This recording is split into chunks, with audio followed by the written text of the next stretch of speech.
So I do a lot of work with churches and organizations, and when I'm working with them, something that I really try to get them to understand is that there's really 4 things that you need if you as an organization are really going to be successful. There's 4 things, and this is the money maker. This is like, you could take this check to the bank and cash it if you get these 4 things. And I think most organizations, from corporate to schools to churches, all of us are trying to get these 4 things, but this is really where it is. And I just want to simplify it for you. So the first thing is, if you're going to lead your organization forward, you have to have a vision. Like, it starts with vision.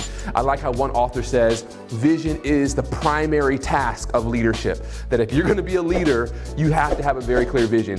If you don't have a vision, I would ask, well, where are you leading the people, right? You're maybe not a leader, maybe you're a manager, and there's nothing wrong, no shade. There's nothing wrong with being a manager, but just know that if you're going to be a leader, you have to know very clearly, this is where we're going.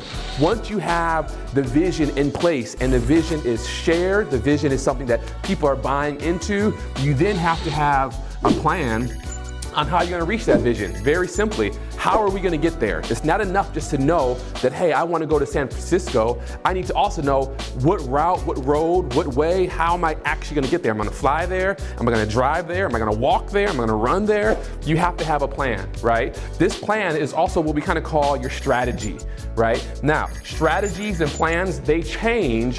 Vision should really not change. I know a lot of people are thinking, well, we're in the middle of coronavirus. Some people are thinking we're in the middle of this social unrest. So maybe the vision for your organization should change. And what I want to say is, no, the vision really should not change. Your plan, how you execute towards that vision, that definitely has to change in light of everything that's going on in the world.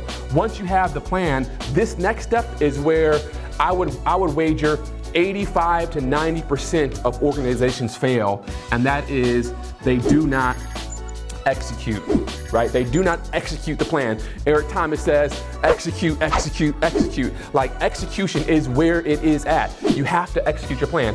Now, sometimes organizations, they don't execute because they get caught up in minutia. Maybe they're fighting fires. Maybe they get distracted. Maybe they already have an older plan, and so they're trying to bring people to this new plan.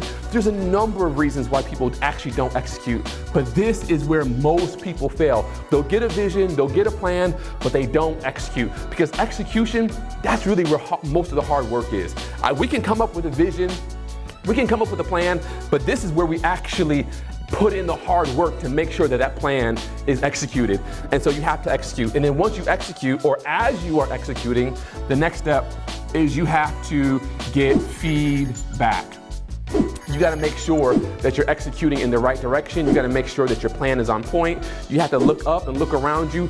Don't just have a vision, a plan, and execute and then bury your head in the sand. No, you got to make sure, okay, are we headed in the right direction? You know, are we getting closer to our destination? And as you're getting feedback from your stakeholders, feedback from the external environment, feedback from your supervisor, as you're getting feedback, this feedback will then inform your plan. Should we make changes to our plan? Should we go a different route? It's no different than you driving in a car and you're looking at your Google Maps and it's telling you, hey, there's an accident 2 miles ahead, you should go a different route. Well, Google Maps is giving you feedback on your plan, and it's telling you, let's change plans. Your direction, your vision, your destination is the same, but how you get there is a little bit different because of that feedback. So when you think about, what do I need in order to successfully run my organization? I mean, there's a number of things, but I can just boil it down to these 4. You need a vision, you need a plan, you need to be able to execute that plan, and then you need to be able to get feedback on what exactly you're doing. If you can do these 4, then you'll be all right.